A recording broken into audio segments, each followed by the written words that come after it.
హైదరాబాద్ లో నారా లోకేష్ ఆంధ్రప్రదేశ్ రాష్ట్ర మంత్రి తాజాగా ప్రతిపక్షాల విమర్శలను తిరస్కరించారు. ప్రతిపక్షాలు ఆయనపై కంపెనీలను తీసుకొస్తున్నారు, కానీ ఎకరానికి 99 పైసలకే భూమి ఇస్తున్నారు అంటూ తీవ్రమైన విమర్శలు చేస్తూ ఉండగా నారా లోకేష్ తనదైన శైలిలో స్పందించారు.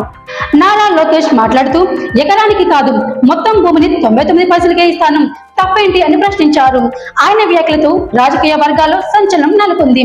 ప్రతిపక్షాల విమర్శలు ఎప్పుడు నిజమైన అభివృద్ధికి అడ్డుపడతాయని నారా లోకేష్ దృష్టి పెట్టారు. రాష్ట్ర అభివృద్ధి కోసం మేము పరిశ్రమలను రావడం అనే పథకంని అమలు చేస్తున్నామని, భూమి ఇవ్వడం ద్వారా రాష్ట్ర ఆర్థిక వ్యవస్థను బలోపేతం చేయడమే మా లక్ష్యమని అన్నారు. ముఖ్యంగా భూమి 99 పైసలకు ఇవ్వడం ఒక రాజకీయ వ్యూహంగా వైద్య విద్యా పరిశ్రమల రంగంలో ప్రగతి సాధించడానికి ఉపయోగపడుతుందని ఆయన వివరణ ఇచ్చారు. ఈ వ్యాఖ్యలు ప్రతిపక్షాలకు జవాబు ఇచ్చినట్లయితే ప్రజలు మాత్రం దీనిపై తమ అభిప్రాయాలు స్పష్టం చేస్తూ ఉండడంతో రాజకీయ వర్గాల్లో చర్చలు మళ్లీ వేడెక్కాయి. RGTV7 న్యూస్ ద్వారా మేము రాష్ట్రానికి సంబంధించిన మరిన్ని రాజకీయ అప్డేట్లు మరియు ప్రభుత్వ చర్యలు ప్రజలకు అందిస్తూనే ఉంటాము.